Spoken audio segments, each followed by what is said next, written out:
ಎಂತಹ ನಿರ್ಗತಿಕರು ಕೂಡ ಈ ಲಕ್ಷ್ಮೀ ಪ್ರತ್ಯಂಗಿರಾದೇವಿ ದೇವಸ್ಥಾನಕ್ಕೆ ಬಂದರೆ ಕೋಟ್ಯಾಧೀಶ್ವರರಾಗ್ತಾರೆ.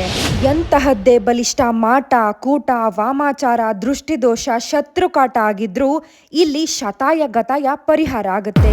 ಮನುಷ್ಯನ ಮನಸ್ಥಿತಿ ಹೇಗೆ ಅಂದರೆ, ಇನ್ನೊಬ್ರು ಬೆಳೀತಾ ಇದ್ದಾರೆ ಎಂದಾಗ ಅವರು ಬೆಳಿಬಾರ್ದು, ಮುಂದೆ ಬರಬಾರ್ದು ಅಂತ ಶಾಪ ಹಾಕೋರು, ಮಾಟ ಮಂತ್ರ ಮಾಡಿಸೋರೇ ಹೆಚ್ಚು.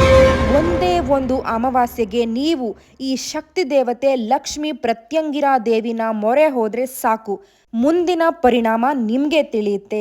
ಅದುವೇ ತುಮಕೂರು ಜಿಲ್ಲೆಯ ಶಿರಾ ತಾಲೂಕಿನ ಎಲಿಯೂರು ಗ್ರಾಮದ ಲಕ್ಷ್ಮೀ ಪ್ರತ್ಯಂಗಿರಾ ದೇವಿ ದೇವಸ್ಥಾನ. ನಮಸ್ಕಾರ ವೀಕ್ಷಕ ಬಂಧುಗಳಿಗೆ. ಹರಃ ಓಂ ಗುರುಭ್ಯೋ ನಮಃ. ಗುರುದೇವೋ ಮಹಾದೇವೋ ಗುರುದೇವೋ ಸದಾಶಿವ ಗುರು ಸಾಕ್ಷಾತ್ ಪರಬ್ರಹ್ಮ ತಸ್ಮೈ ಶ್ರೀ ಗುರುವೇ ನಮಃ. ಕ್ಷೇತ್ರನಾಥೆಯಾಗಿರುವಂಥ ಶ್ರೀ ಲಕ್ಷ್ಮೀ ಪ್ರತ್ಯಂಗಿರಾ ದೇವಿ ಪಾದದಡಿಯಲ್ಲಿ ನಮಸ್ಕರಿಸುತ್ತಾ, ಶ್ರೀ ಕ್ಷೇತ್ರ ಲಕ್ಷ್ಮೀ ಪ್ರತ್ಯಂಗಿರಾ ದೇವಿ ದೇವಾಲಯ, ತೋಟದ ತಪೋವನ, ಎಲಿಯೂರು ಗ್ರಾಮ, ಶಿರಾ ತಾಲೂಕು, ತುಮಕೂರು ಜಿಲ್ಲೆ. ವಿಶೇಷವಾದಂಥ ಕ್ಷೇತ್ರ. ಅಮ್ಮವ್ರು ಕೇಳ್ದಂಗೆ ವಿಶೇಷವಾದಂಥ ಕ್ಷೇತ್ರ ಅಂತ ಏನು ಕೇಳಿದೆ ಅಂದರೆ, ಇದು ವಿಸ್ಮಯ ರೀತಿ. ನಾವು ಕೂಡ ರೈತ ಬಾಂಧವರಿಲ್ಲಿ, ರೈತರು ಇಲ್ಲಿ ನಾವು ಈಗ ದೇವಸ್ಥಾನ ಕಟ್ತೀವಿ, ಈ ಥರ ಪೂಜೆ ಮಾಡ್ತೀವಿ ಅಂತ ನಾನು ಕೂಡ ತಿಳ್ಕೊಂಡಿರಲಿಲ್ಲ. ನಾನು ಕೂಡ ದೈವ ಸ್ವರೂಪಿಯಾಗಿ ಚಿಕ್ಕ ಹುಡುಗನಿಂದಲೂ ಪೂಜೆ ಪುನಸ್ಕಾರ ಮಾಡ್ಕೊಂಬರ್ತಾಯಿದ್ದೆ. ತದನಂತರ ನನ್ನ ಪೂಜ್ಯ ಗುರುಗಳಾದಂಥ ಡಾಕ್ಟರ್ ಗೋಪಾಲ ಶರ್ಮ ಗುರೂಜಿಯವರ ಹತ್ರ 25-26 ವರ್ಷದಿಂದ ಜ್ಯೋತಿಷ್ಯ ಮತ್ತು ಹೋಮಾದಿಗಳನ್ನು ಕಲಿತ್ಕೊಂಡು, ತದನಂತರ ಕೇರಳದಲ್ಲಿ ಒಂದು 8 ವರ್ಷ ಅಧ್ಯಯನ ಮಾಡಿದೆ ಅಥರ್ವಣ ವೇದಕ್ಕೆ ಸಂಬಂಧಪಟ್ಟಂತೆ. ಈ ಕಾರ್ಯಕ್ರಮ ಮಾಡ್ಕೊಂಡು ಬೆಂಗಳೂರಲ್ಲಿ ನಾನು ಒಂದು ಆಫೀಸ್ ಮಾಡ್ಕೊಂಡು ಜ್ಯೋತಿಷ್ ಹೇಳ್ಕೊಂಡಿದ್ವಿ. ಅಲ್ಲಿಂದ ಬಂದಂಥ ಭಕ್ತರಿಗೆ ನಮ್ಮ ಬೆಂಚೈಗೇಟಲ್ಲಿ ಬಸವಣ್ಣ ದೇವಸ್ಥಾನ ಅಂತ ಇತ್ತು, ಅಲ್ಲಿ ಹೋಮಾದಿಗಳು ಮಾಡ್ತಾಯಿದ್ವಿ. ಅನಿವಾರ್ಯವಾಗಿ ಅಲ್ಲಿ ಕೆಲಸ ಕಾರ್ಯಗಳನ್ನ ದೇವಸ್ಥಾನದಲ್ಲಿ ಅವರು ಆರಂಭಿಸ್ಕೋಸ್ಕರ ನನಗೆ ಪೂಜೆ ಮಾಡಲಿಕ್ಕೆ ಜಾಗ ಸಿಗದಿಲ್ಲದಕ್ಕೋಸ್ಕರ ನಮ್ಮದೇ ತೋಟದಲ್ಲಿ ಏನಕ್ಕೆ ಮಾಡಬಾರ್ದು ಅಂತೇಳಿ ನಾನು ಇಲ್ಲಿ ಒಂದು ಪುಟ್ಟದಾಗಿ ಒಂದು ಗುಡಿಸಲನ್ನು ಕಟ್ಟಿದೆ. ಇಲ್ಲಿ ಈ ಏನು ಗರ್ಭಗುಡಿ ಇದೆ, ಈ ಜಾಗದಲ್ಲಿ ಒಂದು ಗುಡಿಸಲನ್ನು ಕಟ್ಟಿ ಇಲ್ಲಿ ಪೂಜೆ ಆರಂಭ ಮಾಡಿವಿ. ಇಲ್ಲಿ ಒಂದು ಬೇವಿನ ಮರ ಇತ್ತು, ಆ ಬೇವಿನ ಮರಕ್ಕೆ ಒಂದು ಪೂಜೆ ಮಾಡಿ ಅಲ್ಲಿಂದ ಪೂಜೆಯನ್ನು ನಾನು ವೃತ್ತಿಯನ್ನು ಆರಂಭಿಸಿದೆ ಇಲ್ಲಿ 6 ವರ್ಷಗಳ ಹಿಂದೆ. ತದನಂತರ ಇಲ್ಲಿ ಸಾವಿರಾರು ಹೋಮಾದಿಗಳು ನಡೀತಿ ಈ ಜಾಗದಲ್ಲಿ. ಮತ್ತು ಮಳೆ ಸ್ಟಾರ್ಟ್ ಆಯಿತು. ತದನಂತರ ಒಂದು ಶೀಟ್ಗಳನ್ನ ಹಾಕಿ ಅಲ್ಲಿ ಕೂಡ ಹೋಮಾದಿಗಳನ್ನು ಮಾಡ್ಕೊಂಡು ಪೂಜೆಗಳನ್ನೆಲ್ಲ ಬೆಂಗಳೂರು, ಹೈದರಾಬಾದು, ಬಾಂಬೆ, ಡೆಲ್ಲಿ ಎಲ್ಲ ಕಡೆಯಿಂದಲೂ ಭಕ್ತರುಗಳು ಇಲ್ಲಿ ಬರೋರು ಸುಮಾರು ಜನ. ನನಗೆ ಬೆಂಗಳೂರಲ್ಲಿ ಪರಿಚಯ ಆಗೋರು. ಇಲ್ಲಿ ಕರ್ಕೊಂಬಂದು ಹೋಮಾದಿಗಳನ್ನ, ಪ್ರತ್ಯಂಗಿರಾ ದೇವಿ ಹೋಮ ಇತ್ಯಾದಿ ಅನೇಕ ಹೋಮಗಾದಿಗಳನ್ನು ಮಾಡ್ತಾಯಿದ್ವಿ. ಮಾಡುವಂಥ ಸಂದರ್ಭದಲ್ಲಿ 5 ವರ್ಷಗಳ ಹಿಂದೆ ನಾವು ನಮ್ಮ ಮನೆಯವರು ಕಾಶಿಗೆ ಹೋದ್ವಿ. ಕಾಶಿಗೆ ಹೋದಂಥ ಸಂದರ್ಭದಲ್ಲಿ ಅಲ್ಲಿ ನದಿಯಲ್ಲಿ ಸ್ನಾನ ಮಾಡ್ತಾಯಿದ್ವಿ. ಸ್ನಾನ ಮಾಡಬೇಕಾದ್ರೆ ಒಂದು ನೀರಲ್ಲಿ ಏನು ಎಲ್ಲರೂ ಕೂಡ ಸ್ನಾನ ಮಾಡಿದಾಗ ನಾವು ಮಾಡ್ತಾಯಿದ್ವಿ, ಅಲ್ಲಿ ಜಾರ್ತಾ ಇತ್ತು ಒಂದು ಜಾಗದಲ್ಲಿ. ನಮ್ಮ ಮನೆಯವ್ರಲ್ಲಿ ಏನೋ ಜಾರ್ತಾ ಐತೆ ಅಂತಂದರು. ತದನಂತರ ಅಲ್ಲಿ ಕಾಲಿಟ್ಟು ನೋಡಿದ್ರೆ ಜಾರ್ತಾ ಇತ್ತು. ನಾನೇನೋ ಜಾರ್ತಾ ಇತ್ತಲ್ಲ ಅಂತ ನೋಡಿ ಅಲ್ಲಿ ಕೈ ಹಾಕಿರೆ ಒಂದು ಕಲ್ಲು ಥರ ಕಾಣ್ತು. ಏನಿರ್ಬೋದು ಅಂತ ವಿಸ್ಮಯ ರೀತಿಯಲ್ಲಿ ಮೇಲ್ಗಡೆ ಇರ್ತದೆ. ಅಲ್ಲಿ ಪಾಚಿ ಕಟ್ಟಿತ್ತು ಆ ಕಲ್ಲು, ಎಲ್ಲ ಕೆಸರು ಥರ ಆಗಿತ್ತು. ನೋಡೋಣ ಅಂತ ತೊಳೆದ್ವಿ. ತೊಳೆದಿದ ತಕ್ಷಣ ಅದು ಮುಖ ಕಾಣ್ತು. ಅಮ್ಮನವ್ರದ್ದು ಒಂದು ರೀತಿಯಲ್ಲಿ ಮುಖ ಕಾಣ್ತು. ನಾನು ಏನಾದ್ರು ಭಿನ್ನ ಆಗಿರುವಂಥ ವಿಗ್ರಹಗಳನ್ನ ಎಲ್ಲರೂ ಕೂಡ ನದಿಗೆ ಬಿಡ್ತಾರಲ್ಲ, ಆ ಥರ ಇರ್ಬೋದು ಏನೋ ಅಂದ್ಬಿಟ್ಟು ಅದು ನಾನು ಕೂಡ ಬೇಡ ಅಂತೇಳಿ ಬಿಡೋಕೆ ಹೋದೆ. ನಮ್ಮ ಮನೆಯವರು ಬೇಡ, ಇಲ್ಲ ಅದನ್ನು ತೊಳೆದು ನೋಡೋಣ ಅಂತೇಳಿ ತೊಳೆದು ನೋಡಿದಾಗ ಅಮ್ಮನವರ ಮುಖ ಮತ್ತು ಸಿಂಹ ಏನು ನೀವು ನೋಡ್ತಾ ಇದ್ರೆ ಇಲ್ಲಿ ಇರುವಂಥ ವಿಗ್ರಹ, ಆ ತಾಯಿಯ ಮುಖ ಮತ್ತು ಸಿಂಹ ವಾಹಿನಿರುವಂಥ ಪ್ರತ್ಯಂಗಿರಾ ದೇವಿ ವಿಗ್ರಹ ನಮ್ಮ ಕಣ್ಣಿಗೆ ಕಾಣ್ತು. ಸೊ ಈ ವಿಗ್ರಹ ಕಾಶಿಯಿಂದ ಬಂದಿರುವಂಥದ್ದು? ಹೌದಮ್ಮ, ನೀವೇ ಅಲ್ಲಿಂದ ತಗೊಂಬಂದಿದ್ದು. ಅದನ್ನು ಮತ್ತೆ ನಾವು ತೊಳೆದು ಅದು ಶುದ್ಧಿ ಮಾಡಿ ಒಂದು ಬಟ್ಟೆಲಿ ಸುತ್ತಕೊಂಡು ಅದನ್ನು ನಾವು ಒಂದು ಟ್ರೈನಲ್ಲಿ ಇಟ್ಕೊಂಡು ತೊಗೊಂಬಿಟ್ಟು ಬಂದ್ವಿ. ತೊಗೊಂಬಂದು ಒಂದು ಗೌಪ್ಯ ಸ್ಥಳದಲ್ಲಿ, ನಾವು ಯಾರಿಗೂ ಹೇಳೋಕ್ಕೆ ಹೋಗಲಿಲ್ಲ ಈ ಥರ ಸಿಕ್ಕಿದೆ ಮಾಡಿದೆ ಅಂತ ಹೇಳ್ಬಿಟ್ಟು, ಒಂದು ಗೌಪ್ಯ ಸ್ಥಳದಲ್ಲಿ ನಾವು ಅದನ್ನು ಒಂದು ಇಟ್ಕೊಂಡು ಹಂಗೆ ಇಟ್ಕೊಂಡು ಪೂಜೆ ಮಾಡ್ಕೊಳ್ತಾ ಇದ್ವಿ. ಇವರೇ ನಮ್ಮ ಶ್ರೀಮತಿಯವರು, ಇವರಿಗೆ ಸಿಕ್ಕಿದಂಥ ವಿಗ್ರಹ. ಇವರು ನಮ್ಮ ಮಗ 2ನೇವರು ಜ್ಯೋತಿಷ್ಯ ಕಲಿತಾ ಇದ್ದಾರೆ, ಕಾರ್ತಿಕ್ ಅಂತ ಹೇಳ್ಬಿಟ್ಟು. ಇನ್ನೊಬ್ಬ ಮಗ ನಮ್ಮ ಮಗ ವೈಶಾಖ್ ಅಂತ ಹೇಳ್ಬಿಟ್ಟು, ಅವ್ರು ಜರ್ಮನಲ್ಲಿದ್ದಾರೆ. ಇದು ನನ್ನ ಒಂದು ಸಣ್ಣ ಕುಟುಂಬ. ಈ ರೀತಿ ಮಾಡುವಂಥ ಪೂಜೆ ಕೈಂಕರ್ಯಗಳು ಮಾಡುವಂಥ ಸಂದರ್ಭದಲ್ಲಿ ಒಂದು ವಿಶೇಷವಾಗಿ ಇಲ್ಲಿ ಬಂದಂಥ ಭಕ್ತರಿಗೆಲ್ಲರಿಗೂ ಕೂಡ ಒಳ್ಳೇದಾಗ್ತದೆ. ದೇವಸ್ಥಾನ 3ರಿಂದ 5 ಕಿಲೋಮೀಟ್ರ್ ಅಷ್ಟೇ ಇರೋದು. ನಮಗೆ ಗೊತ್ತಿರಲ್ಲ. ಬಟ್ ಬೈ ಆಕ್ಸಿಡೆಂಟ್ ನಾವು ಬಂದಾಗಿ ದೇವಸ್ಥಾನಕ್ಕೆ ಯಾವುದೋ ಒಂದು ಎಲ್ಗೋ ಸಿರಾ ಅಂದಿವೆ ಸಿರಾ ಹೋಗ್ಬೇಕಾದ್ರೆ ಬಂದಿದ್ದು. ಬಂದೆ ಸ್ವಾಮಿಯವ್ರ ಹತ್ರನೂ ಏನೋ ಹಿಂಗೆ ಮಾತಾಡಿದೆ. ಅವತ್ತಿನಿಂದ ಮೇಡಮ್ ನಾನು ಪ್ರತಿ ಮಂಗಳವಾರ ಶುಕ್ರವಾರ ನಾನು ಫ್ರೀ ಆಗಿದ್ದರೆ ಈ ದೇವಸ್ಥಾನಕ್ಕೆ ಬಂದೆ ಅಂತೂ ಹೋಗೋದೇ ಇಲ್ಲ. ಯಾವತ್ತೂ ಬರ್ತಾರೆ. ಪ್ರತಿ ತಿರ್ಗಾ ಅಮಾವಾಸ್ಯೆ ಪೌರ್ಣಮಿಲಿ ತುಂಬ ಜನ ಇರ್ತಾರೆ. ಬಟ್ ಇವತ್ತು ಏನಂದರೆ ಹಬ್ಬದ ವಾತಾವರಣ ಇರೋದಕ್ಕೆ ಯಾರೂ ಇಷ್ಟೊಂದು ಜನ ಇಲ್ಲ. ಇಲ್ಲಿ ಕಾಲಿಡೋಕ್ಕೂ ಜಾಗ ಆಗಲ್ಲ. ತಿರ್ಗಾ ಇಲ್ಲಿ ಅಮಾವಾಸ್ಯೆ ದಿನ ಪ್ರತಿದಿನವೂ ಕಾಯನ್ನು ಎರಸ್ತಾರೆ. ಆ ಕಾಯನ್ನು ತಗೊಂಡು ಮನೇಲಿ ಇಟ್ಕೊಂಡು ಪೂಜೆ ಮಾಡೋದೇ ಆಗಲಿ ಇಲ್ಲ ಅವ್ರ ಪಾಕೆಟಲ್ಲಿ ಇಟ್ಕೊಳ್ಳೋದೇ ಆದರೆ ತುಂಬ ಒಳ್ಳೆಯದಾಗುತ್ತೆ ಅನ್ನೋ ಒಂದು ಇದಿದೆ. ಬಟ್ ನಾನು ಇಲ್ಲಿ ಬಂದ ಮೇಲೆ ನನಗೆ ಸಿಕ್ಕಾಪಟ್ಟೆ ತುಂಬ ಚೆನ್ನಾಗಿದೆ. ಯಾವುದೇ ರೀತಿಯ ತೊಂದರೆಗಳಿಲ್ಲ. ಒಂದು ವ್ಯವಹಾರ ಆಗ್ಬೋದು, ಇನ್ನೊಂದು ಆಗ್ಬೋದು, ಎಲ್ಲ ರೀತಿಯಿಂದನೂ ಚೆನ್ನಾಗಿದೆ ನನಗೆ. ಇಲ್ಲಿಗೆ ಬಂದು ಏನು ಹರಕೆ ಮಾಡ್ಕೊಂಡ್ರಿ ನೀವು? ಮೇಡಮ್ ಹರಕೇನಿಲ್ಲ, ನಂದು ವ್ಯವಹಾರ ಅಷ್ಟೇ. ನನ್ನ ವ್ಯವಹಾರ ಚೆನ್ನಾಗಿ ಕೈ ಹಿಡಿಲಮ್ಮ. ನನಗೆ ಐಶ್ವರ್ಯ ಬೇಕು, ಅಂತಸ್ತು ಬೇಕು. ನಾನು ಮಾಡೋ ವ್ಯವಹಾರದಲ್ಲಿ ಲಾಭದಾಯಕವಾಗಲಿ, ಯಾವುದೇ ಆಗಲಿ ಯಶಸ್ವಾಗಲಿ ಅಂತಲೇ ನಾನು ಬೇಡ್ಕೊಂಡಿದ್ದು. ನನಗೆ ಇವತ್ತು ತಾಯಿ ಕಾಪಾಡ್ದಿದ್ದಾಳೆ. ನನಗೇನು ಸಮಸ್ಯೆ ಇಲ್ಲ. ನಮ್ಮ ಯಜಮಾನ್ರಿಗೆ ಹುಷಾರಿರ್ಲಿಲ್ಲ ರೀ. ಬರೇ ಇಲ್ಲಿಗೆ ನಾವು ತಾಯಿ ಮನೇಲಿ ಇದ್ದಿದ್ದು. ಮದುವೆ ಆಗಿಸುಟ್ಟು ಇಲ್ಲಿ ಬಂದು 4 ವರ್ಷ ಇದ್ದರೆ ಬರೀ ಹಾಸ್ಪಿಟ್ಲ್ ಅಂತ ಇರ್ತೀವಿ. ಇಲ್ಲಿ ಬಂದಾಗ ಹುಷಾರಾಗಿ ನಾವೆಲ್ಲ ಆರಾಮಾಗಿದ್ದೇವೆ. ಅಮ್ಮ ಸಮಸ್ಯೆಗೆ ಬರ್ತಾ ಇದ್ದೇವೆ ನಾವು ಇವಾಗ.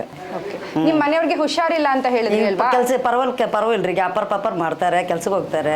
ಎಷ್ಟು ಆಸ್ಪತ್ರೆಗಳಿಗೆ ಅಲ್ದಿದ್ದೀರಮ್ಮ ನೀವು ಆ ವಿಚಾರ? ನಾವು ಭಾಳದು ಯಾವ್ದೇವ್ರಿ ನಾವು ಅಂದರೆ ಸುಮಾರು ದುಡ್ಡು ಖರ್ಚು ಮಾಡಿದ್ವಿ, ಹುಷಾರಾಗಲಿಲ್ಲ. ಅಲ್ಲಿಗೆ ಇಲ್ಲಿ ಬಂದಿದ್ದು ಪರವಾಗಿಲ್ಲ. ಈಗ ಅಂದ್ರೆ ಚೆನ್ನಾಗದೇವಿ, ಯಾಕೂ ತೊಂದರೆ ಇಲ್ಲ. ಏನಾಗಿತ್ತು ಅಂತ ನಿಮ್ಗೆ ಅಂದ್ರೆ ಗಾಳಿ ಆಗಿತ್ತು ರೀ. ಅಂದ್ರೆ ಇಲ್ಲಿ ಬಂದಾಗ ಸುಟ್ಟು ನಮ್ಮ ಯಜಮಾನ್ರಿಗೆ ಹುಷಾರಿರಲಿಲ್ಲ. ನಮ್ಮ ತಾಯಿ ಮನೆ ಬಿಟ್ಟು ಇಲ್ಲಿ ನಮ್ಮ ಗಂಡನ ಮನೆ ಬಂದಾಗ. ಇವಾಗ ಇಲ್ಲಿ ಬಂದಾಗ ಪರವಾಗಿಲ್ಲ, ಯಾಕಾದ್ರೂ ಕಮ್ಮಿ ಆಗಿಲ್ಲ. ಇಲ್ಲಿ ಬಂದಾಗ ಸುಟ್ಟು ಎಲ್ಲ ಚೆನ್ನಾಗದೇವೆ. ನಾವು ಮಕ್ಕಳಾಗಲಿ ನಾವು ಗಂಡಾಗಲಿ ಜಗಳ ಪಗಳ ಏನಿಲ್ಲ. ಮುಂಚೆ ಅಂದರೆ ಕಿರಿಕಿರಿ ಭಾಳ ಕಿರಿಕಿರದ್ರು. ಅವಾಗ ಹಂಗಾಗಿ ನಾವು ಎಷ್ಟಿದ್ರೂ ಇದೆ ಅಂತ ಜೀವ ತೆಗಿಯಕ್ಕೆ ಹೋಗಿದ್ವಿ, ಉರ್ಲಾಕಿನಕ್ಕೆ ಹೋಗಿದ್ವಿ. ಅಂದರೆ ಇವಾಗ ಪರವಾಗಿಲ್ಲ, ನಮ್ಮ ಯಜಮಾನ್ರು ಪರವಾಗಿಲ್ಲ, ನಮಗೆ ಪರವಾಗಿಲ್ಲ, ಎಲ್ಲ ಹುಷಾರಾಗಿದ್ದೇವೆ, ಪರವಾಗಿಲ್ಲ. ಇಲ್ಲಿ ಬಂದಾಗ ಸುಟ್ಟು ತುಂಬಾ ಸಮಸ್ಯೆ ಇದ್ದಾಗ ಇಲ್ಲಿಗೆ ಬಂದಿದ್ರಿ, ಬಂದ್ಮೇಲೆ ಪರಿಹಾರ ಎಲ್ಲ ಪರಿಹಾರ ಆಗಿದೆ. ಏನ್ ಹೇಳ್ತೀರಾ ತಾಯಿ ಮಹಿಮೆ ಬಗ್ಗೆ? ಎಲ್ಲ ಇದು ಒಳ್ಳೇದಾಗೈತರ ಅಂದ್ರೆ ಏನು ಹೇಳಿದ್ರಿ, ಆ ತಾಯಿ ಮಹಿಮೆನೆ ಎಲ್ಲದು. ಆದ್ರೆ ನಮ್ಮ ತಾಯಿ ಎಲ್ಲ ಒಳ್ಳೇದೇ ಆಗ್ಯದ್ರಿ. ಇಲ್ಲಿ ಬಂದಾಗ ಸುಟ್ಟು ಏನು ಪ್ರಾಬ್ಲಮ್ ಆಗಿಲ್ರಿ. ನಿಮ್ ತರಾನೇ ಕಷ್ಟದಲ್ಲಿರೋರಿಗೆ ಏನ್ ಹೇಳಕ್ ಇಷ್ಟಪಡ್ತೀವಿ? ಇಲ್ಲ, ಅವರು ಇಲ್ಲಿ ಬಂದು ಬೇಡ್ಕೊಂಡ್ರೆ ಅವ್ರಿಗೆ ಒಂದು ಕಷ್ಟ ಅನ್ನೋದು ಪರಿಹಾರ ಆಗುತ್ತೆ, ಬರ್ಬೋಕೆಲ್ಲ. 2024 ಫೆಬ್ರವರಿ 5ನೇ ತಾರೀಕು ಈ ಜಾಗದಲ್ಲಿ ಒಂದು ದೇವಸ್ಥಾನ ಕಟ್ಟಬೇಕು ಅಂತೇಳಿ ತಾಯಿ ಅನುಗ್ರಹದಿಂದ ಒಂದು ಭೂಮಿ ಪೂಜೆ ಮಾಡಿವಿ. ನಾವು ಕೂಡ ಬಡವರೇ, ಶ್ರೀಮಂತರೇನಲ್ಲ.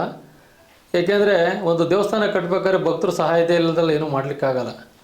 ನನಗೆ ಗೊತ್ತಿರುವಂಥ ಭಕ್ತರನ್ನೆಲ್ಲ ಕೇಳಿ ಅವ್ರ ಅಪ್ಪಣೆ ತೊಗೊಂಡು ಮಾಡಿ ಗುರುಗಳೇ ನಾವೆಲ್ಲ ಸಪೋರ್ಟ್ ಮಾಡ್ತೀವಿ, ನೀವೊಂದು ಕ್ಷೇತ್ರ ಆಗಲಿ ಅಂತೇಳಿ ಎಲ್ಲರೂ ಕೂಡ ನಮ್ಮ ಊರಿನ ಗ್ರಾಮಸ್ಥರಿರ್ಬೋದು, ನಮ್ಮ ಶಿರಾದಲ್ಲಿರ್ಬೋದು, ತುಮಕೂರಿನಲ್ಲಿರ್ಬೋದು, ನಮ್ಮ ಸಂಬಂಧಿಕರು ಇರ್ಬೋದು, ಎಲ್ಲರೂ ಕೂಡ ಭಾಳ ನಮಗೆ ಒಂದು ಅದ್ಭುತವಾದಂಥ ಸಪೋರ್ಟ್ ಕೊಟ್ಟರು. ಎಲ್ಲರೂ ಕೂಡ ಮಾಡಿ ಗುರುಗಳೇ ದೇವಸ್ಥಾನ ಚೆನ್ನಾಗಿ ಆಗಬೇಕು ಅಂತೇಳಿ ಒಂದೇ ವರ್ಷದೊಳಗೆ ಇಷ್ಟು ದೊಡ್ಡ ದೇವಸ್ಥಾನ ಮತ್ತು ಯಾಗಶಾಲೆ ಇಷ್ಟು ಕೂಡ ಫೆಬ್ರವರಿ 5, 2025ನೇ ತಾರೀಕು ಪ್ರತಿಷ್ಠಾಪನೆ ಆಯಿತು. 9ನೇ ತಾರೀಕು ಮೈಸೂರು ಮಹಾರಾಜರು ಬಂದು ಅವ್ರಿಗೆ ಮೊದಲನೇದಾಗಿ ಇಲ್ಲಿ ಪ್ರತ್ಯಂಗಿರಾ ದೇವಿ ಹೋಮ ಕೂಡ ಮಾಡಿಕೊಟ್ವಿ.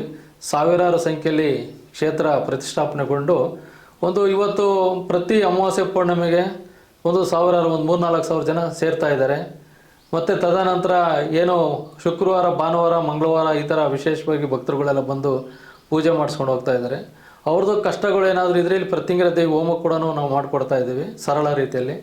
ಈ ರೀತಿ ಬಂದಂಥ ಭಕ್ತರಿಗೆ ಹಣಕಾಸಿನ ವಿಚಾರ ಇರ್ಬೋದು, ಸಾಲಬಾಧೆಗಳಿರ್ಬೋದು, ಮಕ್ಕಳಿಲ್ಲ ಅಂದರೆ ಮಕ್ಕಳಿಲ್ಲ ಆಗಿರೋವಂಥ ವಿಚಾರಗಳು ಕಂಡಿದ್ದೀವಿ ನಾವು.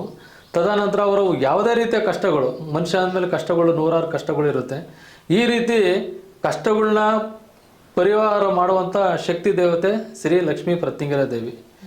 ಈ ಲಕ್ಷ್ಮೀ ದೇವಿಯ ವಿಶೇಷವಾಗಿ ಏನು ಪ್ರತ್ಯಂಗಿರಾ ದೇವಿ ಅದ್ಭುತವಾದಂಥ ದೇವತೆ. ಆ ಶಕ್ತಿ ದೇವತೆ ಯಾವುದೇ ರೀತಿಯ ಮಾಟಮಂತ್ರಾದಿಗಳು, ದುಷ್ಟಶಕ್ತಿಗಳು, ತದನಂತರ ಯಾವುದೇ ರೀತಿಯ ಕಣ್ಣು ದೃಷ್ಟಿಗಳು, ಏನೇ ಸಮಸ್ಯೆಗಳಿದ್ರೂ ಕೂಡ ಎಲ್ಲವೂ ಕೂಡ ಕ್ಷಣಾರ್ಧದಲ್ಲೇ ಆ ತಾಯಿ ಆಶೀರ್ವಾದ ಮಾಡಿ ಎಲ್ಲರಿಗೂ ಕೂಡ ಒಳ್ಳೆಯದಾಗ್ತಾ ಇದೆ. ಈ ಪುಣ್ಯಕ್ಷೇತ್ರದಲ್ಲಿ ಹೆಚ್ಚಿನದಾಗಿ ಏನು ಮಕ್ಕಳಿಲ್ಲದವರಿಗೆ ಮಕ್ಕಳಾಗ್ತಾ ಇರುವಂಥದ್ದು, ತದನಂತರ ಕೈಕಾಲು ನೋವುಗಳು ನೋಡಿರಿ, ಇದು ವಿಶೇಷವಾಗಿ ಎಲ್ರಿಗೂ ಕೂಡ ಕೈಕಾಲು ನೋವು, ಮೊಣಕಾಲು ನೋವು, ಸೊಂಟ ನೋವು ಈ ಥರದ್ದು ಏನಾದರೂ ಇದ್ದರೆ ಇಲ್ಲಿ ನಿಂಬೆಹಣ್ಣು ತೊಗೊಂಡೋಗಿ ಅಲ್ಲಿ ನಿಂಬೆಹಣ್ಣು ತಿಕ್ಕೊಳ್ತಾರೆ. ಮತ್ತು ಇಲ್ಲಿ ವಿಶೇಷವಾಗಿ ತಡೆ ಕೂಡ ಹೊಡಿತಾ ಇದ್ದೀವಿ. ಆ ತಡೆ ಹೊಡೆಸ್ಕೊಂಡ್ರ ಮೇಲೆ ಸ್ವಾಮಿ ನಮಗೆಲ್ಲ ಕಮ್ಮಿ ಆಗಿದೆ, ಕ್ಷಣಾರ್ಧದಲ್ಲಿ, ನಾಳೆ ನಾಡ್ದು ಅನ್ನೋದೇನಿಲ್ಲ, ಅವತ್ತಿನ ದಿವಸದಲ್ಲೇ ಒಳ್ಳೆಯದಾಗಿದೆ ಅಂತೇಳಿ ಎಲ್ಲರೂ ಕೂಡ ವಿಶೇಷವಾಗಿ ಹೇಳ್ತಾ ಇದ್ದಾರೆ. ಮತ್ತು ಹಣಕಾಸಿನ ವಿಚಾರದಲ್ಲಿ ಯಾವುದೇ ರೀತಿಯ ಸಾಲಬಾಧೆಗಳು ಏನೇ ಇದ್ರೂ ಕೂಡ ಪರಿಹಾರ ಆಗ್ತಾಯಿದೆ. ಈ ರೀತಿಯಲ್ಲಿ ಈ ದೈವ ಶಕ್ತಿಯಿಂದ ಎಲ್ರಿಗೂ ಕೂಡ ಒಳ್ಳೇದಾಗ್ತಾ ಇರೋವಂಥದ್ದು ನೋಡಿ ನನಗೆ ಭಾಳ ಸಂತೋಷ ಆಗ್ತಾಯಿದೆ. ಬರ್ತಾರೆ ಇಲ್ಲಿ ಗುರುಗಳೇ ನಾವು ನಮ್ಗೆ ಒಳ್ಳೇದಾಯಿತು ಅಂತ ಹೇಳ್ತಾರೆ. ನನ್ನ ಜೀವನ ಸಾರ್ಥಕವಾಯಿತು, ಈ ಕ್ಷೇತ್ರಕ್ಕೆ ಇಷ್ಟೆಲ್ಲ ಕಷ್ಟಪಟ್ಟು ಮಾಡಿದ್ಕೂ ಇವತ್ತೆಲ್ರಿಗೂ ಒಳ್ಳೇದಾಗ್ತಾ ಇದೆ ಅಂತ ಹೇಳ್ತಾ ನೋಡ್ತಾರೆ, ಭಾಳ ಒಂದು ಸಂತೋಷ ಆಗ್ತಾಯಿದೆ. ನಮಗೆ ತುಂಬ ಸಮಸ್ಯೆ ಇತ್ತು, ನಮ್ಮಲ್ಲಿ ಕಷ್ಟ ಇತ್ತು. ಆದರೆ ಯಾರೋ ಮಾಡಿಸಿದ್ರಂತೆ, ಅದು ಗೊತ್ತಾಗಲಿಲ್ಲ ನಮಗೆ. ತುಂಬ ಆಸ್ಪತ್ರೆಯೆಲ್ಲ ಹೋಗಿ ಬಂದ್ವಿ. ಇಲ್ಲಿ ಬಂದು ಗೊತ್ತಾದ ಮೇಲೆ ಇಲ್ಲಿ ಬಂದು ಆಮೇಲೆ ಇಲ್ಲಿ ದೇವಸ್ಥಾನ ಹತ್ರ ಹೋಗಿದ್ದಕ್ಕೆ ನಮ್ಗೆ ತುಂಬ ಚೆನ್ನಾಗಿದೆ. ನನಗೆ ಏನು ಹೇಳ್ಬೇಕನ್ನೋದು ಗೊತ್ತಾಗ್ತಿಲ್ಲ. ಎಲ್ಲ ಚೆನ್ನಾಗಿದೆ. ಹೇಳ್ತೀರಾ ಅಮ್ಮನ ಶಕ್ತಿ ಬಗ್ಗೆ? ಶಕ್ತಿ ಪರವಾಗಿಲ್ಲ, ಪವರ್ಫುಲ್ ಅಂತ ಹೇಳ್ಬೋದು. ಇಲ್ಲಿ ಬಂದಾದ್ಮೇಲೆ ನಮಗೂ ಹುಷಾರಾಗಿದೆ. ಹಂಗೆ ಅಮಾವಾಸ್ಯೆಗೂ ಈಗ 5 ಅಮಾವಾಸ್ಯೆ ಆಯಿತು ನಾನು ಬರ್ತಾ ಇರೋದು ಇಲ್ಲಿಗೆ. ತುಂಬ ಚೆನ್ನಾಗಿದೆ. ಅಮ್ಮ, ಸಾಮಾನ್ಯವಾಗಿ ನೀವು ಸಾತ್ವಿಕವಾಗಿರುವಂತಹ ದೇವಸ್ಥಾನಗಳಿಗೆ ಹೋಗಿರ್ತೀರಾ. ಈ ದೇವಿ ಮುಖ ನೋಡಿದ್ರೇನೆ ಭಯ ಆಗುತ್ತೆ, ಹೌದಾ? ಇದ್ರ ಬಗ್ಗೆ ಹೇಳೋದಾದ್ರೆ, ನಾವು ಫಸ್ಟಿಗೆ ಬಂದಾಗ ನಾವು ಒಂದು ನಂಬಿಕೆಯಿಂದ ಬಂದಿದ್ವಿ, ಏನೋ ಇಲ್ಲ ಅಂತ, ದೂರದಿಂದ ಬಂದಿದ್ವಲ್ಲ ಅಂತ. ಇಲ್ಲಿ ಬಂದಾದ್ಮೇಲೆ ಈ ದೇವ ಶಕ್ತಿ ಇದ್ದ ಪವರ್ ಅಂತ ಇಲ್ಲಿವರೆಗೂ ನಾವೆಲ್ಲಿ ನೋಡೇ ಇಲ್ಲ. ಇಲ್ಲಿ ಬಂದಾದ್ಮೇಲೆ ನಮ್ಗೆ ಗೊತ್ತಾಯಿತು ಈ ದೇವಸ್ಥಾನ ಪರವಾಗಿಲ್ಲ ಅಂತ. ನಾನು ಎಷ್ಟು ಜನ ನಾವು ಬರೋದಕ್ಕೆ 10-15 ಜನ ಬರ್ತಾ ಇರ್ತೀವಿ. ನಾವೆಲ್ಲರೂ ಹೇಳಿ ಅವೆಲ್ಲರೂ ಕರ್ಕ ಬರ್ತಿದ್ದೆ. ಇವಾಗ ಹಬ್ಬದಕ್ಕೆ ಬಿಟ್ಟಿದ್ದಾರೆ ಅಷ್ಟೇ. ಅದೇ ರೀತಿ ಭಕ್ತರ ಸಹಾಯದಿಂದ ಇಲ್ಲಿ ನಿತ್ಯ ದಾಸೋಹ ಕೂಡ ವಿಶೇಷವಾಗಿ ಮಾಡಿದ್ದೀವಿ. ನಾವು ದೇವಸ್ಥಾನ ಪ್ರತಿಷ್ಠಾಪನೆ ಆದಾಗಿಂದಲೂ ಇಲ್ಲಿವರೆಗೂ ಕೂಡ ಯಾವುದೇ ರೀತಿಯ ಒಂದು ತೊಂದರೆ ಇಲ್ದಂಗೆ ನಿತ್ಯ ದಾಸೋಹ. ಈ ಕೆಲವರು ತರಕಾರಿ ಕೊಡಿಸ್ತಾರೆ, ಕೆಲವರು ಅಕ್ಕಿ ಕೊಡಿಸ್ತಾರೆ, ಬೇಳೆ ಕೊಡಿಸ್ತಾರೆ. ಈ ರೀತಿ ಒಂದು ಭಕ್ತರ ಸಹಾಯದಿಂದ ವಿಶೇಷವಾಗಿ ನಿತ್ಯ ದಾಸೋಹ ಆಗುತ್ತೆ. ಏನು ಅಮಾವಾಸ್ಯೆ ಪೌರ್ಣಮಿಗೆ ಏನು ಬರ್ತಾರೆ ದೊಡ್ಡ ಸಂಖ್ಯೆಯಲ್ಲಿ ಭಕ್ತರು, ಬೆಳಿಗ್ಗೆ 8ರಿಂದ ರಾತ್ರಿ 12 ಗಂಟೆವರೆಗೂ ಕೂಡ ಪ್ರಸಾದವನ್ನು ಹಾಕ್ತಾ ಇದ್ದೀವಿ ನಾವು. ಇಲ್ಲಿ ಎಲ್ರಿಗೂ ಕೂಡ ಆ ತಾಯಿ ಕೊಡ್ತಾ ಇದ್ದಾಳೆ, ನಾವು ಮಾಡ್ತಾಯಿದ್ದೀವಿ. ನಂದು ಅನ್ನೋದೇನು ಇಲ್ಲ ಇಲ್ಲಿ. ಆಮೇಲೆ ನಮ್ಮ ಕ್ಷೇತ್ರದಲ್ಲಿ ಏನಪ್ಪ ವಿಶೇಷವಾಗಿ ಅಂದರೆ, ಏನಾದರೂ ಒಂದು ಬೇರೆ ರೀತಿಯಲ್ಲಿ ನಾವು ಭಕ್ತರಿಗೆ ಮೋಸ ಮಾಡಬೇಕು ಅಥವಾ ಏನೋ ಒಂದು ಬೂಟಾಟಿಕೆ ಮಾಡಬೇಕು ಅಥವಾ ಏನೋ ಒಂದು ನಾವು ದುಡ್ಡು ಮಾಡಬೇಕು ಅನ್ನೋ ಭಾವನೆ ನಾನು ಇಟ್ಕೊಂಡು ಮಾಡಿಲ್ಲ. ನಾನು ಬರೋದು ನಮಗೇನೋ ಆಸೆ ಇರೋವಂಥದ್ದು, ಬಂದಂಥ ಭಕ್ತರಿಗೆ ಒಳ್ಳೇದಾಗಬೇಕು. ಈ ಕ್ಷೇತ್ರಕ್ಕೆ ಬಂದ ನಮಗೆ ಸಂತೋಷದಿಂದ ಸ್ವಾಮಿ ನಾನು ಚೆನ್ನಾಗಿದ್ದೀವಿ ಅಂತ ಹೇಳಿದರೆ ಅದೇ ನನಗೆ ಒಂದು ದೊಡ್ಡ ಒಂದು ಬಹುಮಾನ ಕೊಟ್ಟಂಗೆ. ಹಾಗಾಗಿ ನೀವು ಬಂದು ಆ ಕ್ಷೇತ್ರದಲ್ಲಿ ಒಂದು 5 ಅಮಾವಾಸ್ಯೆ ಅಥವಾ 5 ಪೌರ್ಣಮಿ ಟೈಮಲ್ಲಿ ಬಂದು ಹೋಗಿ. ಮತ್ತು ವಿಶೇಷವಾಗಿ ಇಲ್ಲಿ ಏನು ಒಂದು ತೆಂಗಿನಕಾಯಿ ನೋಡಿ, ತೆಂಗಿನಕಾಯಿ ಏನು ಅಮ್ಮನವ್ರಿಗೆ ಹತ್ರ ಇಟ್ಟು ಇದರಲ್ಲಿ ವಿಶೇಷವಾಗಿ ನೋಡಿರಿ ಮೆಣಸಿನಕಾಯಿ, ಕಾಳು ಮೆಣಸು, ಬೆಳ್ಳುಳ್ಳಿ ಇವೆಲ್ಲ ಹಾಕಿ ಒಂದು ಈ ತಾಯಿ ಹತ್ರ ಮಂತ್ರಿಸ್ಬಿಟ್ಟು ಕೊಡ್ತಾ ಇದ್ದೀವಿ. ಈ ಕಾಯಿನ ಹೊರಗಡೆ ಏನು ಕಟ್ಟಿರೆ ಇದರಿಂದ ಫಲಗಳು ಸಿಗ್ತಾ ಇದ್ದಾವೆ. 9 ವಾರ ಬಂದು ಯಾರು ಕಟ್ಟಿದ್ದಾರೆ ಅವರೆಲ್ಲರೂ ಕೂಡ ಒಳ್ಳೆಯದಾಗಿದೆ ಅಂತ ಹೇಳ್ತಾ ಇದ್ದಾರೆ. ತದನಂತರ ಈ ಕಾಯಿಯನ್ನು ನಾವು ವಿಶೇಷವಾಗಿ ಅಲ್ಲಿ ಕಟ್ಟಿರೋಂಥ ಕಾಯಿ ನಾವು ತೆಗಿತಾ ಇಲ್ಲ. ಆ ತಾಯಿಗೆ ಏನು ಅಪ್ಪಣೆ ಕೊಡ್ತಾಳೋ ಅದ್ರ ಮೇಲೆ ಇದು ಮಾಡಬೇಕು ಅಂತ ತೆಗಿತಾ ಇಲ್ಲ. ಈಗಾಗಲೇ ನೋಡಿ ಅಲ್ಲಿ ನೀವು ನೋಡ್ತಾ ಇದ್ದಂಗೆ ಸಾವಿರಾರು ಜನ ಕಟ್ಟೋಗಿದ್ದಾರೆ. ಬಂದಂಥ ಭಕ್ತರು ಕೂಡ ಎಲ್ಲರೂ ಕೂಡ ಖುಷಿಯಿಂದ ಒಳ್ಳೆಯದಾಗಿದೆ ಗುರುಗಳೇ ಅಂತ ಹೇಳ್ತಾ ಇದ್ದಾರೆ. ಹಾಗಾಗಿ ತಾವು ಒಂದು ಸಲ ಬಂದು ತಾಯಿಯ ಒಂದು ಆಶೀರ್ವಾದ ಪಡೀರಿ. ನಿಮಗೆ ನಿಮ್ಮ ಕುಟುಂಬಕ್ಕೆಲ್ಲ ಒಳ್ಳೆಯದಾಗಲಿ. ಯಾವುದೇ ರೀತಿಯ ಮನುಷ್ಯ ಅಂದಮೇಲೆ ಕಷ್ಟಗಳು ಬಂದೇ ಬರುತ್ತೆ. ದೈವ ನಂಬಿರೆ ದೈವ ಶಕ್ತಿಯಿಂದ ನಮಗೆಲ್ಲ ರೀತಿ ಒಳ್ಳೆಯದಾಗುತ್ತೆ. ಹಾಗಾಗಿ ಬನ್ನಿ, ಒಳ್ಳೆಯದಾಗಲಿ. ಮತ್ತೊಮ್ಮೆ ಈ ಕ್ಷೇತ್ರ ಇರುವಂಥದ್ದು ಶ್ರೀ ಕ್ಷೇತ್ರ ಲಕ್ಷ್ಮೀ ಪ್ರತ್ಯಂಗಿರಾದೇವಿ ದೇವಾಲಯ, ತೋಟದ ತಪ್ಪವನ, ಎಲಿಯೂರು ಗ್ರಾಮ, ಶಿರಾ ತಾಲೂಕು, ತುಮಕೂರು ಜಿಲ್ಲೆ.